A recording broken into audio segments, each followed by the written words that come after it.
అందరికీ నమస్కారము. నా పేరు Nalini. Social scientist and psychologist and visiting professor in nursing institutions. ఈ కార్యక్రమాన్ని అరేంజ్ చేసిన విజయీభవ ట్రస్ట్ సభ్యులకు, వీక్షిస్తున్న ప్రేక్షకులకు ప్రత్యేక ధన్యవాదాలు. ఈరోజు నా టాపిక్ స్ట్రెస్ మేనేజ్‌మెంట్ మీద మాట్లాడాలనుకుంటున్నాను. ఈ విజయీభవ సంస్థలోనే దాని రూపకల్పనలో మనో వికాసం అనే పదమే మన మనస్సుకి ఆహ్లాదాన్ని కలిగిస్తుందనిపిస్తుంది. దీనికి సైకాలజీకి అవినాభావ సంబంధం ఉంది. ఈరోజు అంటే కోవిడ్-19 స్టార్ట్ అయ్యి దాదాపు ఒక 5, 6 నెలల నుంచి భయంకరమైన ఆందోళన ప్రపంచంలో నెలకొంది. ఇది ఒక ఊరు, ఒక రోజు, ఒక రాష్ట్రం, ఒక దేశం అని కాకుండా చాలా అవస్థలకు గురిచేస్తుంది. ఏ రోజు ఎప్పుడు అంతమవుతుందో కూడా తెలియని పరిస్థితుల్లో ఉన్నాం. ఇలాంటి సందర్భంలో విజయీభవ సంస్థ ఇంత మంచి ఆలోచన కలిగి 190 ఎపిసోడ్‌లకు వచ్చిందంటే అది దాని వెనక ఎంత ప్రయత్నం ఉందో, ఎంత కృషితో జరుగుతుందో అభినందించాల్సిన విషయం. ఈ స్ట్రెస్ అనేది ప్రతి ఒక్కరికి ఉంటుంది. స్ట్రెస్ లేకుండా ఏమీ ఉండదు. కానీ అది పాళ్ళలో లేనప్పుడే మనకి ప్రాబ్లమ్స్‌ని తెచ్చిపెడుతుంది. అసలు స్ట్రెస్ అనే పదం ఎక్కడి నుంచి పుట్టింది? ఎవరు మొదలుపెట్టారు? అంటే హాన్స్ సాల్యే అతను 1945లో ఒక అమెరికన్ ఎండోక్రైనాలజిస్ట్. ఆయన దీనికి రూపకల్పన చేశారు. కానీ 1920లో కూడా వాల్టర్ క్యానన్ అతను ఫైట్ ఆర్ ఫ్లైట్ అన్నాడు. అంటే ఏదైనా సమస్య వచ్చినప్పుడు దాంతో ఫైట్ చేయడమా? ఎలా ఎదుర్కోవాలనే విషయాల్లో కూడా దీనికి అనుబంధంగా ఉంది. ఆ స్ట్రెస్ అనేది ఒక ఇది ఆధునిక యుగంలోనే ఉందా? ఇంతకు ముందు రోజుల్లో కూడా ఉండేదా? అనే ఆలోచన మనకు కలుగుతుంది. కానీ ఈరోజు ఇది కొత్తగా వచ్చిందేం కాదు. పాతకాలంలో కూడా అందరికీ ఉంది. పొలాల్లో పనిచేసే వాళ్ళు కూడా వాళ్ళు చేసినంత కష్టంతో చూస్తే, మనం ప్రస్తుతం కష్టపడేది పెద్ద కష్టమేమీ కాదనిపిస్తుంది. కానీ వాళ్ళు పొలాల్లో పనిచేస్తూ పాటలు పాడుకోవడం, తర్వాత గ్రామ ఉత్సవాలు జరగడము, ప్రతి ఊర్లో కూడా ఏదో ఒక రకంగా వాళ్ళు చేసిన శ్రమకి రిలాక్స్ అయ్యే పరిస్థితులుండేవి.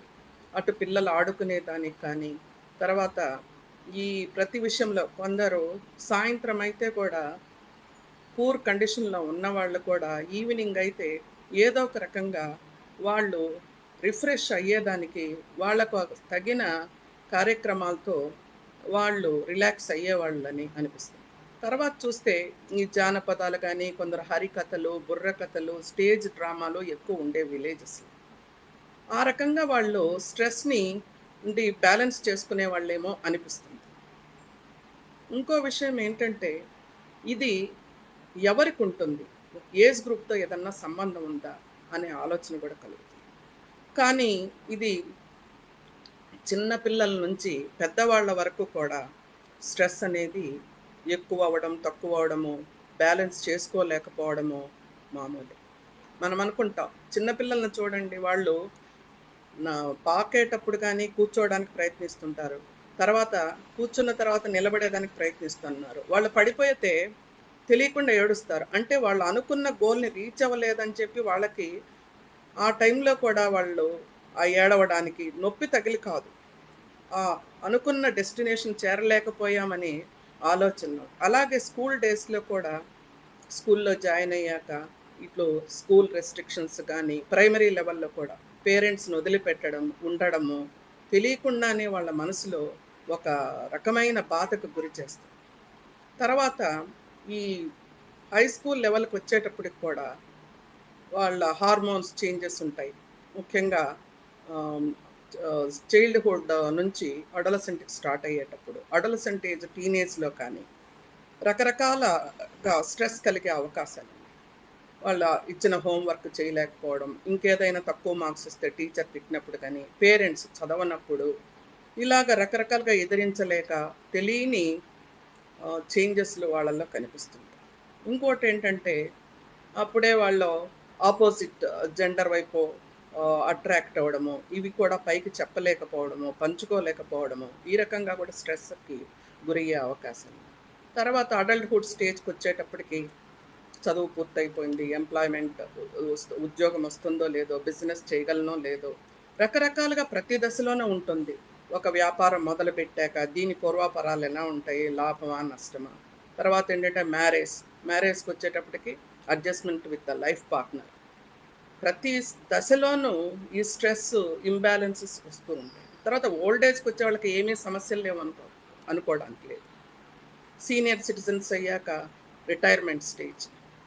ఒక్కొక్కసారి ఏంటంటే అంతా సెటిల్ అయిపోయినా కూడా ఆ రకంగా ఖాళీగా టైం ఉండడము, అప్పటి వరకు బిజీగా ఉన్నవాళ్ళు ప్రతి విషయంలో కూడా వాళ్ళ సలహాలు తీసుకోవడం కానీ, ఆఫీస్‌లో కానీ, ఇంట్లో కానీ ఉన్న విలువలు కొంచెం తగ్గుతూ వస్తాయి. దీంతో ఏంటంటే వాళ్ళది బ్యాలెన్స్ చేసుకోలేక వాళ్ళకేదో హ్మ్, వాల్యూ తగ్గిపోయిందనో, ఇన్ఫీరియర్‌గా ఫీల్ అవుతూ గురవుతుంటారు. ఇంకేదన్నా కొందరుంటే వాళ్ళ లైఫ్ పార్ట్నరు మిస్ అయిపోయినా గూడా వాళ్ళకి ఆ లైఫ్‌కి అలవాటు పడ్డము. తర్వాత ఉన్న ప్రస్తుతం ఏంటంటే న్యూక్లియర్ ఫ్యామిలీస్. ఎవరో షేర్ చేసుకోవడానికి లేకపోవడము, మిగతా అందరూ వాళ్ళ బిజీ లైఫ్‌లో ఉండడము. వాళ్ళు కూడా స్ట్రెస్‌ని బ్యాలెన్స్ చేసుకోలేక అవస్థపడుతూ ఉంటారు. ఈ రకంగా ప్రతి వయసు వాళ్ళకి కూడా స్ట్రెస్ ఉంటూ ఉంటుంది. ఇంకోటంటే ఈ స్ట్రెస్ అనేది ఏ రకంగా మనం ఫేస్ చేస్తున్నాం.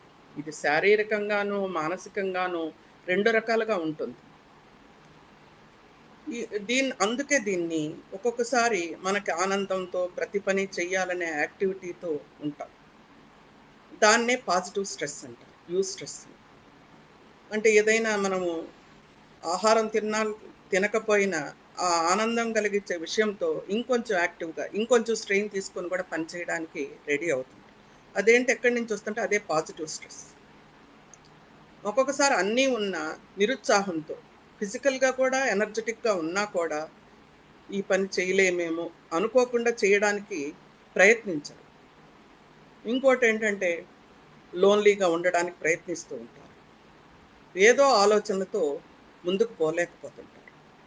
అంటే ఏదో బాస్ హ్మ్, ఇచ్చిన టార్గెట్ రీచ్ అవ్వలేదనో, లేకపోతే ఇంకో రకంగా నేను అనుకున్న మార్క్స్ రాలేదని కొందరు స్టూడెంట్సు, ఇంకోటంటే వాళ్ళ ఆహ్, అనుకున్న అబ్బాయి గాని, అమ్మాయి గాని రెస్పాండ్ అవ్వలేదనో, అన్ని రకాలుగా డిస్ట్రెస్ కలిగే అవకాశాలున్నాయి.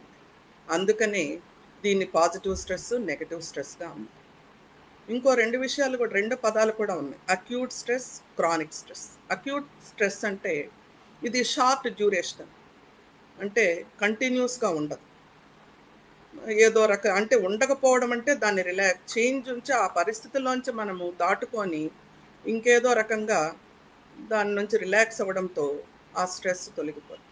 క్రానిక్ అనేది చాలా కాలం. అంటే అంత తీవ్రమైన సమస్యలున్నప్పుడు ఏ రకంగా గాని కౌన్సెలింగ్ గాని, ఇంకేదో రిలాక్స్ అవుదామన్నా కానీ కాలేకపోవడంతో ఈ క్రానిక్ స్ట్రెస్‌కి గురయ్యే అవకాశం. ఈ క్రానిక్ స్ట్రెస్సే ఈ సివియర్ మెంటల్ డిజార్డర్‌కి కూడా గురి చేస్తూ ఉంటాయి.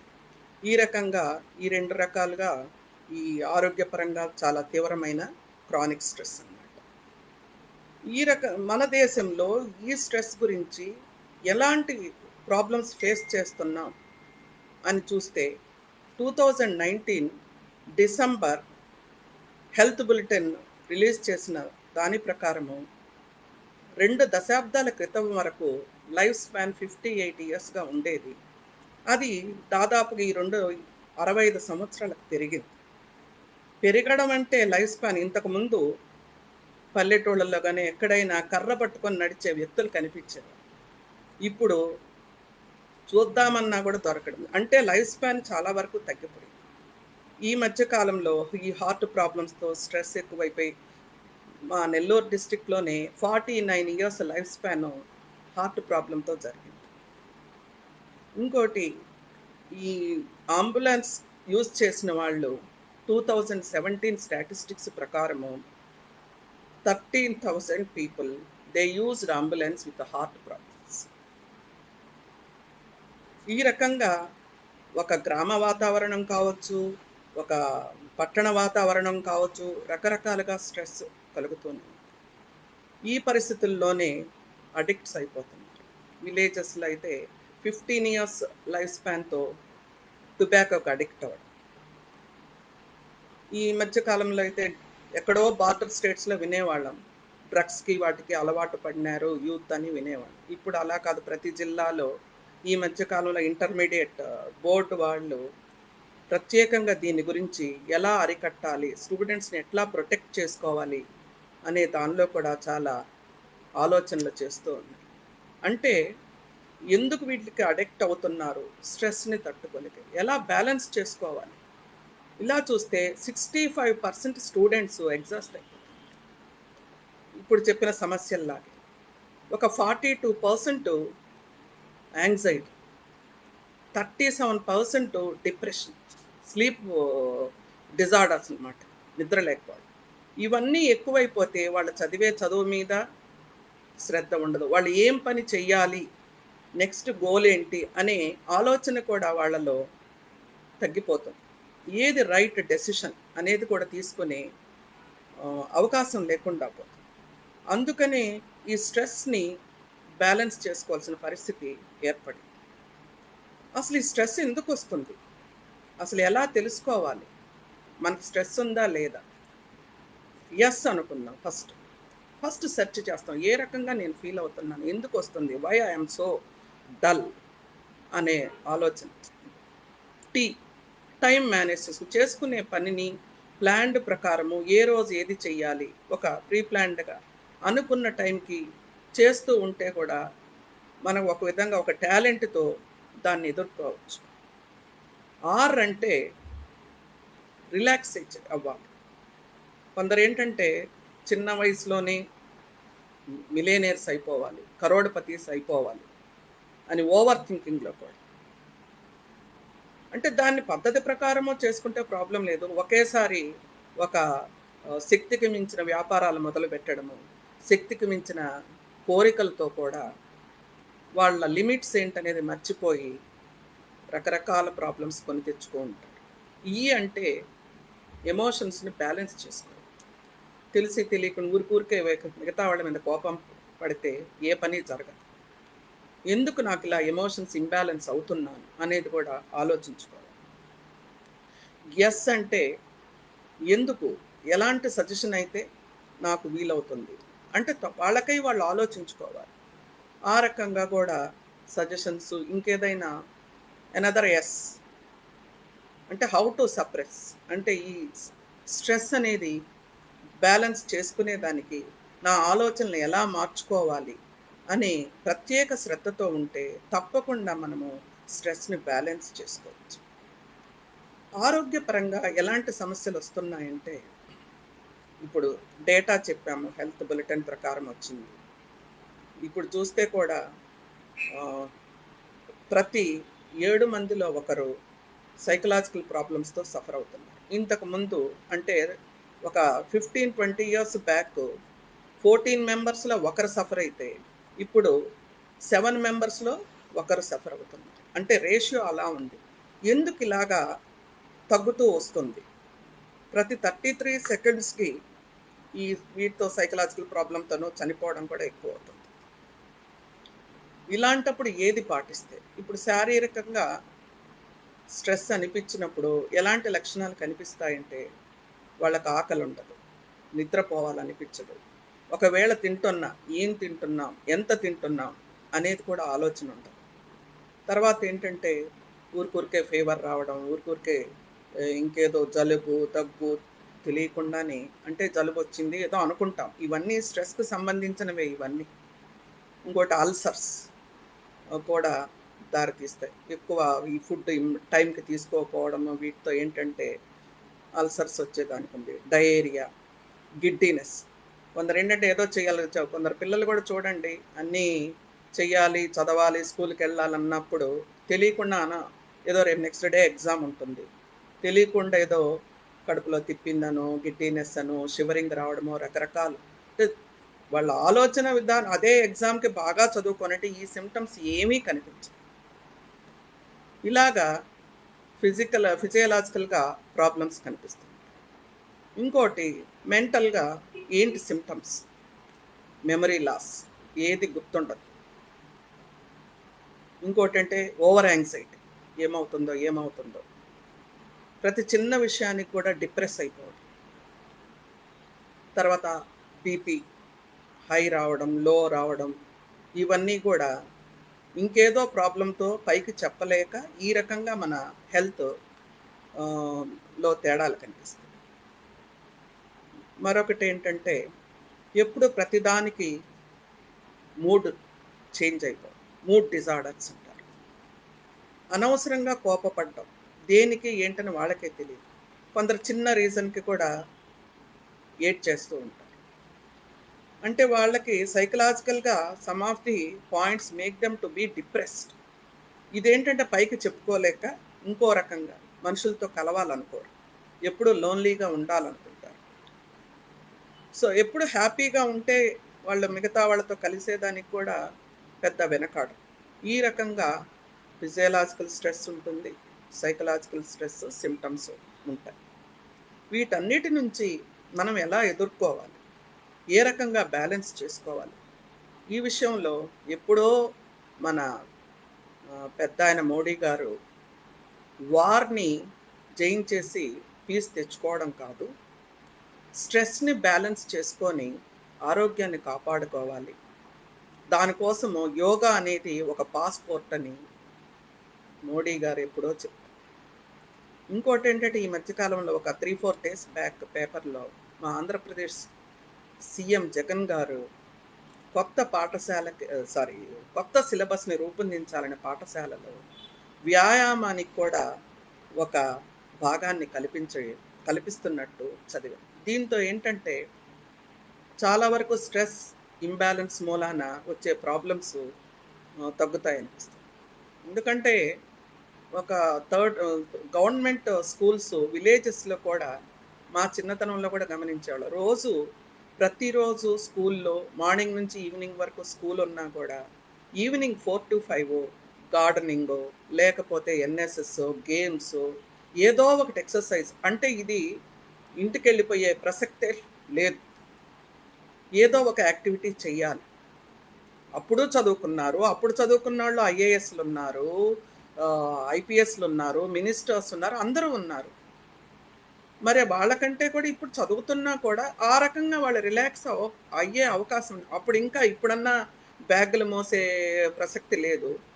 ఏదో స్కూల్ వ్యాన్స్ ఇంటికొచ్చి తీసుకెళ్ళేవి ఇవన్నీ ఉన్నాయి. అంతకుముందయితే 3, 4 కిలోమీటర్స్ నడిచెళ్ళి గవర్నమెంట్ స్కూల్స్‌లో చదువుకోవడానికి ప్రతి పల్లెలో స్కూల్ ఉండేవి కాదు. ప్రతి కుగ్రామం నుంచి కూడా ఒక తాలూకా ఉన్న ప్లేస్‌కి, మండల ఏరియాకెళ్ళి చదువుకునేవాళ్ళు. అంటే ఆ రకంగా వాళ్ళు రిలాక్స్ అయ్యేవాళ్ళు కాబట్టి, అలాంటి ప్రాబ్లమ్స్ వచ్చేవి కాదేమో అనిపించింది. ఇప్పుడు ప్రస్తుతమున్న స్కూల్స్‌లో వారానికొకసారి గేమ్స్ పెట్టడం. అంటే we are not criticising any school here. అంటే ఇప్పుడున్న పరిస్థితులు. ప్రతి చదువుకునే వాళ్ళు ఎక్కువైపోయారు. లిటరసీ రేట్ పెంచడానికి compulsory education for every boy and girl అన్నారు. Below the age of 14. దీంతో ఏంటంటే ఉన్న బిల్డింగ్స్‌లోనే కన్వీనియంట్‌గా లేకపోవడం, వారంలో ఒకసారి ఆడించడము. ఈ రకంగా గూడా పిల్లలు ఇంటికొచ్చాక టీవీలు వీటితో కొంచెం కాలక్షేపం చేసి తర్వాత స్కూల్ హోంవర్క్ చేయను. ఫిజికల్‌గా ఏ ఎక్సర్‌సైజు ఉండడం లేదు. దీంతో ఏంటంటే వాళ్ళకి రిలాక్స్ అయ్యే పరిస్థితులు లేకుండా పోయాయి. ఈ రకంగా గ్రామీణ వాతావరణము, పాత పద్ధతులను బట్టి ప్రస్తుతం కల్పించిన ఈ అది అమల్లోకి రాడానికి చాలా ఉపయోగాలు కనిపిస్తాయని మేము అనుకుంటాం. నెక్స్ట్ పాయింట్ ఏంటంటే, ఈ ఎలా రిలాక్స్ అవ్వాలి? దాని గురించి మాట్లాడదాం. లెర్న్ అనే వర్డ్ మీద తీసుకుందాం.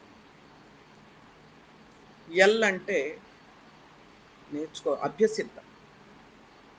ఏ రకంగా చేస్తే నాకు కన్వీనియంట్. అందరికీ అన్ని వసతులు ఉండవు. మార్నింగు 9కి, 10కి ఆఫీస్‌కెళ్ళాలంటే 7:30కో, 8కో బాక్స్ రెడీ చేసుకొనెళ్ళాలి. ఇంటికొచ్చేటప్పటికి 5:30, 6. ఒకవేళ మరి ఇంక సాఫ్ట్‌వేర్ వాళ్ళ గురించయితే చెప్పక్కర్లేదు. సో, సాటర్‌డే, సండే హాలిడే అయినా ప్రతి 5 రోజులు వాళ్ళకి ఇంకా ఇంటికొచ్చి రిలాక్స్ అయ్యే టైం కూడా అయితే కొన్ని ఆఫీసుల్లో కూడా ఎక్సర్సైజ్ రూమ్స్ అని, ఇండోర్ గేమ్స్ అని అవి ఉన్నాయి. అవి కొంతమంది మాత్రమే దాన్ని ఉపయోగించుకుంటున్నారు. ఇలాంటి వాళ్ళ పరిస్థితి ఏంటి? అందుకనే మనకు కన్వీనియంట్‌గా ఉన్నట్లుగా మనం మలుచుకోవాలి. ఏదైనా రిక్రియేషన్ కలగజేసేది. Social relations. లేకపోతే మనకిష్టమైన హాబీతో రిలాక్స్ అవ్వచ్చు. ఆ రకంగా ఎల్ అంటే నేర్చుకున్నాం. ఈ అంటే ఎక్సర్సైజ్. ఏ రకమైన ఎక్సర్సైజ్? ఫిజికల్ ఎక్సర్సైజ్ కావచ్చు. ప్రస్తుతానికి అవి కూడా టీవీల ద్వారా ట్రైనింగ్ ఇస్తున్నారు. ఎలా చేయాలి? మనకున్న ఒక రూమ్‌లో ఎలా ప్రాక్టీస్ చేసుకోవాలి? ఒక కంపల్సరీగా 5 ఆర్ 10 మినిట్స్ మినిమమ్ స్పెండ్ చేసేటట్టు ఇటు పిల్లలు గానీ, పెద్దవాళ్ళు గానీ అలవరుచుకోవచ్చు. ఏ అంటే అవాయిడ్ నెగెటివ్ థాట్స్. ఏదైనా నిరుత్సాహాన్ని కలిగిసి నేను చేయలేను, నాకిది రాదు, I can't reach my target అనే ఆలోచనను తప్పకుండా తొలగించేసుకోవాలి. అలా అని చేయకుండా కూర్చుంటే అన్నీ జరిగిపోతాయి, నేను అన్నీ పాస్ అయిపోతాను, బుక్ తీయకుండా నేను పాస్ అయిపోతానని కూడా ఆలోచించకూడదు. మనం టైమ్ మేనేజ్మెంట్ ఫస్ట్ చెప్పుకున్నాం కదా! సెర్చ్ గురించి, ఈ స్ట్రెస్‌లో టైమ్ మేనేజ్ చేసుకుంటూ, బ్యాలెన్స్ చేసుకునే దానికి ఈ రకంగా కూడా ఈ నెగెటివ్ థాట్స్‌ని అవాయిడ్ చేసుకోవచ్చు. మనం చేసే పని, ఈరోజు ఇది అనుకున్నాం, ఈ వారం ఇది చెయ్యాలి, నెక్స్ట్ మంత్ ఇదుంది, దీనికోసం ఏమి work important, first priority, what I have to complete in time అని ఒక షెడ్యూల్ యేసుకొని కూడా చేసుకుంటే నీకు టెన్షను ఏమీ కలగదు. తర్వాతేంటంటే రిలాక్సేషన్ టెక్నిక్స్. రిలాక్సేషన్‌కి యోగా, మెడిటేషన్, ఎక్సర్సైజ్ మనకిష్టమైంది. PMR progressive muscular relaxation techniques. Deep breath తీసుకోవడం. తర్వాత కొందరు రిలీజియస్ వాళ్ళకిష్టమైంది. కొందరేంటంటే ఓం అని అంటూ ఉంటారు. వాళ్ళకు ఎవరికిష్టమైనట్లుగా వాళ్ళ పద్ధతిలో కూడా రిలాక్స్ అవ్వచ్చు. గార్డెనింగ్ చేసుకోవటం. తర్వాత పెట్ డాగ్స్ వాళ్ళకిష్టమైన ఏదైనా పెట్ అనిమల్స్‌ని పెంచుకొని కూడా హ్యాపీగా ఉండే పరిస్థితులున్నాయి. ఇంకా అది కాదు ఇప్పుడున్న పరిస్థితుల్లో అంత ఇళ్ళు లేవు, అంత గార్డెన్స్ లేవు ఎలా అనుకోవాలి. మీకిష్టమైన ఒక చిన్న ఫ్లవర్ పాట్‌లో కూడా ఉదయాన్నే లేచి గ్రీనరీ కొంచెం నీళ్లు పోస్తూ మార్నింగ్ లేసి దాన్ని చూస్తే కూడా కొంచెం ఫ్రెష్‌గా అనిపిస్తుంది. అదొక యాక్టివిటీగా కూడా పెట్టుకోవచ్చు. ఈ మధ్య కాలంలో లండన్ రీసెర్చ్ ప్రకారము కొందరు విండో షాపింగ్ అన్నారు. సో, షాపింగ్ చేయడానికి డబ్బులుండాలి కదా! సో, విండో షాపింగ్ ప్రస్తుతము కొందరేంటంటే రోజుల తరబడి సాటర్‌డే, సండే కానీ ఏ రోజైనా మాల్స్‌లో గడిపేస్తూ ఉంటారు. సో, వాళ్ళదేంటంటే హ్యాపీగా ఫీల్ అయ్యేదానికి చేస్తూ ఉంటారు. తర్వాత రిలాక్స్ అవ్వడానికి ఇవన్నీ. హ్మ్. ఇష్టమైనట్టు ఇష్టమైన వ్యక్తులతో మాట్లాడుకుంటే కూడా కొంచెం రిలాక్స్ అవుతుంది. అలాగే ఇరిటేట్ చేసే వాళ్ళతో ఆహ్, పట్టించుకోకపోతే చాలా వరకు డిస్ట్రెస్‌లోంచి మనం బయటపడొచ్చు. ఎన్ అంటే నార్మల్ లైఫ్‌కి రావాలి. నార్మల్ లైఫ్‌కి రావాలి అనంటే ఈట్ న్యూట్రిషియస్ ఫుడ్. ఇది కూడా ఇంపార్టెంట్. అంటే టైంకి ఫుడ్ తీసుకోవాలి. ఆ తీసుకునే విధానంలో కూడా నట్స్ కానీ, వెజిటబుల్స్ కానీ, గ్రీన్స్ కానీ, ఆకుకూరలు హ్మ్. అవన్నీ కూడా తీసుకోవచ్చు. టైంకి నిద్రపోవాలి. ఒకవేళ ఇన్ కేస్ ఏదన్నా ఎమర్జెన్సీ ఉంటే హాఫ్ అన్ అవర్ ఎక్స్‌ట్రా మేలుకున్నా కూడా నెక్స్ట్ డే దాన్ని ఆహ్, చేంజ్ చేసుకోవాలి. నార్మల్ లైఫ్‌లో. తర్వాత 8-10 glasses of water per day. 8-10 glasses of water తప్పకుండా తాగాలి. C vitamin. సి విటమిన్ కూడా కొంచెం స్ట్రెస్‌ని రిలాక్స్ చేస్తుంది. ఈ రకంగా కూడా నార్మల్ లైఫ్‌కి తీసుకొని రావచ్చు. ప్రతి విషయంలో కూడా ఇవన్నీ పాటిస్తే మనము స్ట్రెస్‌ని బ్యాలెన్స్ చేసుకోవచ్చు. నెక్స్ట్ దీని గురించి ఇంత చెప్పుకోవాల్సిన అవసరం ఏంటి? ప్రస్తుతము ఈ స్ట్రెస్ మేనేజ్‌మెంట్ క్లాసులనేవి మన గవర్నమెంట్ ఆఫీసెస్‌లో కూడా ప్రత్యేకంగా ఏర్పాటు చేస్తాం. ఒక పోలీస్ డిపార్ట్‌మెంట్ గానీ, స్టేట్ గవర్నమెంట్ గానీ, ఎలక్ట్రిసిటీ డిపార్ట్‌మెంట్ గానీ, ఎల్ఐసి డిపార్ట్‌మెంట్ గానీ, అన్ని రకాల వాళ్ళకి స్ట్రెస్‌ని బ్యాలెన్స్ చేయడానికి స్ట్రెస్ మేనేజ్‌మెంట్ క్లాసెస్ అని ప్రత్యేకంగా అది అరేంజ్ చేస్తాం. ఇవన్నీ చేయడం మూలాన లైఫ్ స్పాన్‌ని పెంచుకునే అవకాశాలు. ఇంకొకటేంటి మనకు తీవ్రతరమైన అనారోగ్యాల నుంచి రిలాక్స్ అయ్యేదానికి కూడా ఇవి ఉపయోగపడతాయి. ఇంకోటేంటంటే ఈ రిలీజియస్ ప్రేయర్స్ చేస్తూ ఉంటారు. ఎవరికిష్టమైన రిలీజియన్‌ని వాళ్ళు ఫాలో అవుతుంటారు. హిందూస్ కావచ్చు, క్రిస్టియన్స్ కావచ్చు, ముస్లిమ్స్ కావచ్చు. కొందరు వాళ్ళకిష్టమైన రిలీజియస్ బుక్స్‌ని చదువుకుంటే కూడా ప్రశాంతంగా ఫీల్ అవుతూ ఉంటారు. ఈ విధంగా రకరకాల సౌకర్యాలతో మనము స్ట్రెస్ నుండి స్ట్రెస్‌ని బ్యాలెన్స్ చేసుకుంటూ మామూలు ఆరోగ్యానికి పెంపొందించుకోవచ్చు. ఒక ఈ మధ్య ఒక 5, 6 ఇయర్స్ బ్యాక్ ఈ లైఫ్ స్పాన్ 60 ఇయర్స్ ఉండేది. అది స్లోగా 65 ఇయర్స్‌కి చేంజ్ అవ్వడానికి చూసాం. కొన్ని దేశాల్లో 45 ఇయర్సే ఉన్నాయి. ఇటలీ అక్కడంతా. కొన్ని జపాన్, జర్మనీ ఇక్కడ 87 ఇయర్స్. వీళ్ళకెందుకు లైఫ్ స్పాన్ ఉంది? మనకు ఎందుకు తక్కువుంది? అనే విషయంలో కూడా కొన్ని ప్రత్యేక కార్యక్రమాల ద్వారా కూడా ఈ లైఫ్ స్పాన్ పెరిగిందనుకుంటా. అంటే ఫైనాన్షియల్ క్రైసిస్. సో, మన దేశంలో అన్‌ఎంప్లాయ్‌మెంట్ ప్రాబ్లమ్ ఉన్నా కూడా ప్రస్తుతం కల్పిస్తున్న రైతులకు కానీ, లేకపోతే ఓల్డ్ ఏజ్ పీపుల్‌కి కానీ ఇస్తున్నాము. ఫైనాన్షియల్ బెనిఫిట్స్ మూలాన లైఫ్ స్పాన్ పెరిగిందని అనుకుంటున్నాను. ప్రతి విషయంలో కూడా మనము ఈ బ్యాలెన్స్ చేసుకునేదానికి ఈ వివిధ కార్యక్రమాల ద్వారా మనం పెంపొందించుకోవచ్చు. ఇది ఈ యుగానికే కాదు. ఇప్పుడు మనము చేసే విధానం కుటుంబ వాతావరణం. మిగతా దేశాలతో చూస్తే మన దేశంలో కరోనా వైరస్ ప్రాబ్లమ్ అనేది మొదట్లో తక్కువగానే ఉండేది. ఉన్నా కూడా సివియర్ స్టేజ్‌కెళ్ళకుండా ప్రొటెక్ట్ చేసుకున్నారు.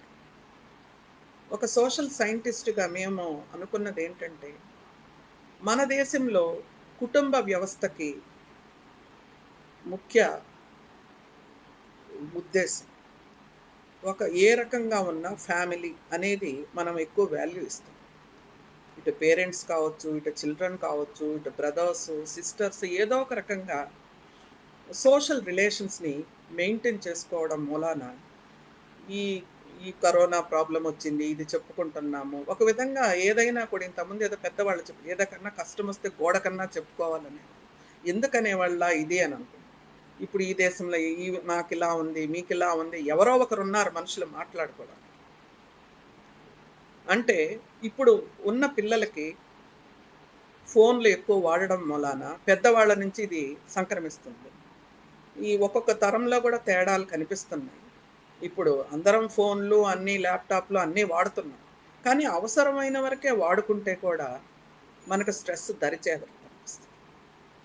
అంటే మిగతా టైం ఏంటి మన యాక్టివిటీస్‌ని చేసుకోవడం. రోజువారీ కార్యక్రమాలని చేసుకోవడం కానీ, తర్వాత పిల్లలతో ఇప్పుడు పిల్లలు ఈటితో అలవాటైపోయి టీవీలు చూడటంతో కానీ, తల్లిదండ్రులు వాళ్ళతో టైం ఉండడం లేదు. ఇలాంటి పరిస్థితుల్లో వాళ్ళని ఎలా ప్రొటెక్ట్ చేసుకోవాలి? దీంతోనే ఈ స్ట్రెస్‌తో కూడా obesity out of 5, 1 child is suffering with obesity. అంటే మాట్లాడడానికి అవకాశం ఉండడం లేదు. ఒకవేళ ఎవరైనా మాట్లాడదామని చెప్దామన్నా కూడా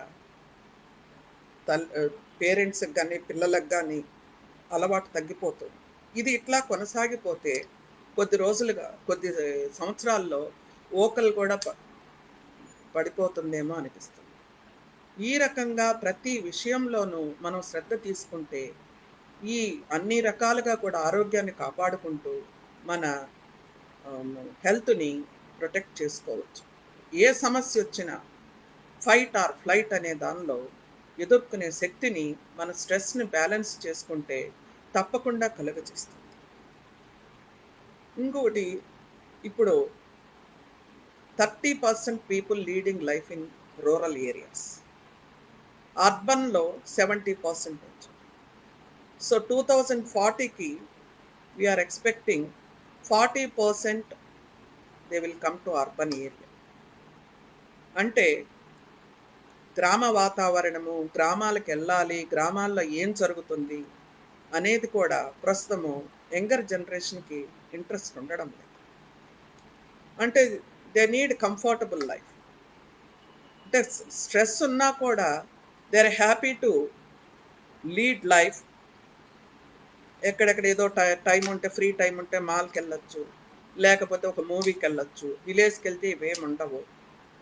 ఇక్కడ ఫ్రెండ్స్ ఉంటారు. సో, ఏదో మేము ఇటు ఇటు మెట్రోపాలిటన్ సిటీ నుంచొచ్చాము, ఇంకెక్కడి నుంచో వచ్చామంటే చాలా గ్రేట్‌గా ఫీల్ అవుతున్నాం. అంటే విలేజ్ అనేది విలేజ్ లైఫ్, విలేజ్ గురించి అని కూడా తక్కువ అంచనా వేసుకుంటే కూడా, మనం విలేజ్‌లో నుంచి ఏమీ రాకపోతే సిటీలో 1 డే, 2 డేస్ కూడా ఉండలేం. అంటే ప్రతిదానికి ఇవన్నీ కూడా మార్నింగ్ మిల్క్ రాలేదు. వెజిటబుల్స్ రాలేదు. అది కూడా స్ట్రెస్సే మనకి. సో, ఒక గార్డెన్ పెట్టుకొని పెంచుకుందామా అంటే ప్లేస్ లేదు. అంత టైము లేదు. వాటర్ ఫెసిలిటీస్ లేవు. ఇప్పుడు రూఫ్ గార్డెనింగ్ అని ఒకటి చేస్తున్నారు. సో, రకరకాలుగా ప్రస్తుత జీవన విధానంలో కూడా స్ట్రెస్‌ని అధికం చేసే పరిస్థితులు. అందుకే స్ట్రెస్ అనేది ఇంకో 3 వర్డ్స్ మీద ఆధారపడి ఉంది. ఒకటి థింకింగ్, సెకండ్ వచ్చి బిహేవియర్, థర్డ్ వన్ అయితే లైఫ్ స్టైల్. థింకింగ్ అంటే మన ఆలోచన విధానం. మనం పాజిటివ్‌గా ఆలోచిస్తే అన్నీ పాజిటివ్‌గానే జరుగుతాయి. బిహేవియర్, బిహేవియర్ అనేది చాలా ఇంపార్టెంట్. అందుకే ప్రవర్తనా విధానాన్ని మనము బాల్యంలో ఏది నేర్చుకున్నామో దాని ఇన్‌ఫ్లూయెన్స్ లైఫ్ లాంగ్ ఉంటుందని సిగ్మండ్ ఫ్రాయిడ్ అనలైజ్ చేసి చెప్పారు. Whatever we learn up to 5 years it is so strong in our mind. అందుకేనేమో పేరెంట్స్ పల్లెటూళ్ళల్లో గానీ ఎప్పుడూ కూడా మంచి స్కూల్ ఉండాలి, మంచి ఇరుగు పొరుగు ఉండాలి అనని, ఒకవేళ పిల్లల ప్రవర్తనలో తేడా కనిపిస్తే వాళ్ళని వేరే స్కూల్‌కి షిఫ్ట్ చేయడము, ఈ రకంగా కూడా చేసేవాళ్ళు. అంటే ఆ చిన్నతనంలో సరైన వాతావరణము, ఇరుగు పొరుగు లేకపోతే సో గురువులు చెప్పినా కూడా పక్క వాళ్ళని బట్టి కూడా వాళ్ళ ప్రవర్తనలో తేడాలు కనిపిస్తాయి. మూడోది లైఫ్ స్టైల్. మనం లైఫ్‌ని ఎలా మలుచుకుంటే కూడా ఈరోజు ఈ ప్రస్తుతం కోవిడ్-19 మూలాన చాలా వరకు విద్యార్థులు కాదు, పెద్దవాళ్ళు కాదు, జీవన విధానంలో చాలా మార్పులొచ్చాయి. ఇది ఒకరోజు కాదు, ఇన్ని రోజులు ఎప్పుడు హాలిడేస్ రాలేదు. దాంతో ఏంటంటే ఇర్రెగ్యులారిటీస్ మొదలైపోయాయి. నిద్ర లేవడం కానీ, ఫుడ్ తినడం కానీ, ఇంకేదో కార్యక్రమాలు చేయడం కానీ, ఇవన్నిట్లో కూడా. దీనికి కొన్ని 6 నెలలు, 5, 6 నెలలు టైం జరగడమే చాలా ప్రాబ్లమ్. అంటే అలవాట్లు పడిపోతే పేరెంట్స్ ఆలోచిస్తున్నారు. అయ్యో! పిల్లలు ఇలా అలవాటు పడిపోతే రేపు స్కూల్‌కెళ్తారా? చదువుకుంటారా? ముఖ్యంగా మన అది అధికారులు కూడా రాజకీయవేత్తలు గానీ, అధికారులు కూడా దీన్ని ఎప్పుడెప్పుడు ఆగిపోతుంది కరోనా ప్రాబ్లమ్ స్ప్రెడ్ అవ్వడం. ఎప్పుడెప్పుడు స్కూల్స్ మొదలవుతాయి. పేరెంట్స్‌గా అంతా ఒక సరైన ప్రవర్తనలోకి రావడానికి మళ్ళీ ఎప్పుడు మొదలవుతుంది అనే ఆలోచన. ఎందుకింత ఆలోచిస్తున్నాం? అంటే ఇవన్నీ ఒక అలవాట్లోకొచ్చాక వాటిని మళ్ళీ మామూలు లైన్‌లోకి తీసుకురావడానికి టైం పడుతుంది. ఫైనాన్షియల్ చిన్న తరగతి నుంచి ఉన్నత తరగతుల వరకు ప్రతి ఒక్కరూ ప్రాబ్లమ్స్ ఫేస్ చేస్తారు. అన్ని రకాలుగా కూడా ఈ స్ట్రెస్ అనేది ఇంబాలెన్స్ చేసుకోవాలి అంటే మనం టైం మేనేజ్మెంట్ కానీ, చేసే కార్యక్రమం కానీ, డైలీ లైఫ్ కానీ సిస్టమాటిక్‌గా ఉంటే చాలా వరకు డిస్ట్రెస్‌ని కంట్రోల్ చేసుకోవచ్చు. అందుకనే ఈ స్ట్రెస్ మేనేజ్మెంట్ అనేది ఈ మనో వికాసానికి చాలా దోహదపడుతుంది. ఈ రకంగా స్ట్రెస్ మేనేజ్మెంట్ గురించి నా ఆలోచనలు మీతో పంచుకున్నాను. ఈ అవకాశాన్ని ఇచ్చిన విజయీభవ ట్రస్ట్ వారికి, వీక్షిస్తున్న ప్రేక్షకులందరికీ నా ధన్యవాదాలు. మీకేదైనా డౌట్ ఉంటే నా website address http://naliniPelluru psychologist.com. Thank you.